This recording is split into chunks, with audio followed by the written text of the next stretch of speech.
Good morning, students. My video for you today is, of course, my life lesson for you on this Monday, and then I'm going to spend some time going over the schedule for this week and where you're going to find the details for the materials that you need for this week. So here we go. This week's life lesson is called Peace Can Happen, and it's written by Christine Kingery. Christine writes, "My grandmother was born in northern Russia to a large family of 14 siblings. She was 16 years old when World War II broke out. Her first job was going out onto the battlefields to dismantle bombs that hadn't exploded. She was captured by the Nazis when she was 17 and taken to a work camp in Germany. They shaved off her waist-length hair and tortured her. Grandma never saw her parents and siblings again. Her mother died when she was young. Her father was taken away to Siberia for political treason and never seen again, and most of her siblings died in the war. My resourceful grandmother escaped the camp and worked for many months as a nurse in underground movements in Germany and Belgium. She was captured by the Nazis again and put into another concentration camp. This one was bigger, a death camp. There she met my grandfather, and the two escaped. After the war, they had nowhere to go. They returned to a concentration camp in Stuttgart that had been converted into a displacement camp. There my mother was born and raised. It took my grandparents 11 years to finally come to America. When I was young, I heard many stories about the war. One day, when I was 8, I said to my grandmother, 'I hate the Germans for what they did to you. Don't you just get so mad at them?' I'll never forget my grandmother's response. She said in her broken English, 'The Germans are my friends. When I escaped and had nowhere to go, the Germans gave me food, shelter, and clothes. They were my friends even in the camps. The Germans are the kindest people I know.' Her answer shocked me, and it was my first introduction to the meaning of compassion. A few years later in high school, I had the chance to visit Japan. My host family took me to Nagasaki, to the Atomic Bomb Museum and Peace Park.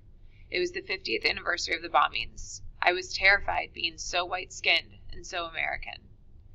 I walked slowly through the crowded exhibits, looking at the black and white photographs. In every picture and every Japanese victim's face, I saw my grandmother's reflection looking back at me. The experience was overwhelming, and I began to cry. I needed to get air, so I went outside. There, in Peace Park, beautiful, colorful origami cranes, thousands of them, were draped over statues and trees. I sat on a bench and cried. I cried for the suffering of the Japanese people. I cried for the suffering of my own family in Europe during World War II. I cried for the suffering yet to be caused by wars sure to come. An old Japanese lady saw me on the bench. She was about my grandmother's age, and she spoke very little English. She sat next to me and put her wrinkled hands in mine. She said, "Peace starts right here. Peace starts with you and me. It starts today." She was right. I didn't have to suffer personally in order to understand the pain of others. I believe that through compassion, peace can happen. It echoes from the heart of a single individual. 2 snaps for peace. 1, 2, 3. My dear students, I chose this life lesson because it has so many layers that we can talk about. Today is December 7th. It is the anniversary of the Japanese bombing of Pearl Harbor, the attack that brought the United States into World War II. And in this life lesson, she mentions the Peace Park at Nagasaki, which is, of course, one of the places where we dropped atomic bombs that ended World War II.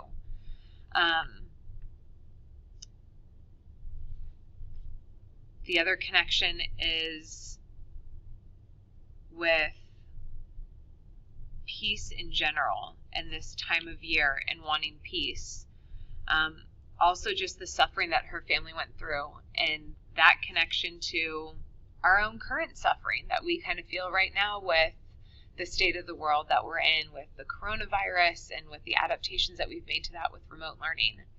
So I think that there are a lot of connections that we can make here to this, and I just want you guys to think about what tiny contributions you can make to peace in your life, in your family life, in your household, what you can do to have peace within your own heart.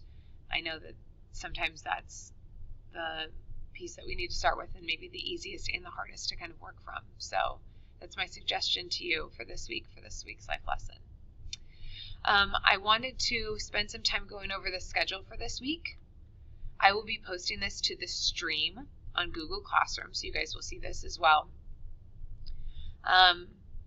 Due today is the worldview assignment for Christianity, and of course, watching this life lesson video and filling out the Google form with it. I will have office hours today from 9 to 10 and from noon to 1. So if you have questions, you can email me during those times or request a Google Meet, and I will send you a link for that. Tuesday, we do not have a live class, so you guys are learning asynchronously that day. Everything is going to be at your own pace. I'm going to be making a video and posting it to review the Christianity Worldview assignment that you turned in today, and I'm going to post the Christianity study guide that you will be turning in on Google Classroom. On Wednesday, that study guide is due, and on Wednesday, I am having a live Google Meet during our class time periods in 1st and in 10th. So first period will be from 9:05 to 9:35, and 10th period will be from 1:45 to 2:15, so that I can answer any questions that you guys have in preparation for the unit test that I'm planning on posting on Thursday. This will be through a Google form that you guys will be taking the unit test. A couple of teachers have showed me how they can make that timed so that once you begin that Google form, you would only have a certain amount of time to complete it. I'm trying to look for a way that's an accurate portrayal of what you've learned that also has integrity. Obviously, any assessment that I give you, I know would be open note because you guys would have access to your notes. And then Friday, I'm planning on you guys completing another current event, this time about Christianity. You guys did this for Judaism on the Chromebooks, if you guys can recall that assignment. So this is going to be something very similar to that, except you'll be looking up an article about Christianity instead of Judaism. So the only day this week that we're having a live meet would be on Wednesday that we're having that live Google Meet. And I want to show you where to get that. So going to our Google Classroom page, I know this is for my first period, but 10th period students, this would be the same for you. On the stream part at the top here is a Meet link. I currently have this not visible to you guys as my students, but before our Meet sessions, I will make this visible. So this is where you would go on the stream to click on that link and to be able to join our session.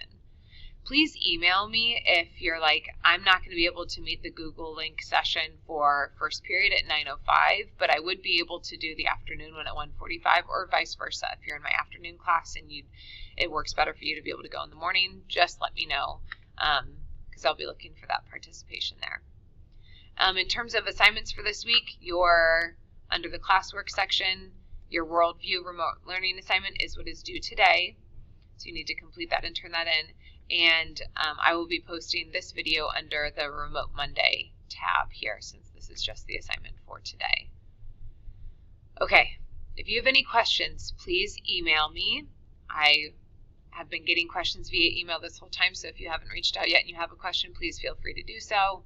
If it's easy enough that I can answer by email, I will. If it's complicated enough that we need to do a Google Meet, I can send you a link for a Google Meet, and that won't be a problem. I hope that you are all staying well. I miss seeing your beautiful faces, and I look forward to seeing you all in our Google Meets on Wednesday. Have a great week. Bye.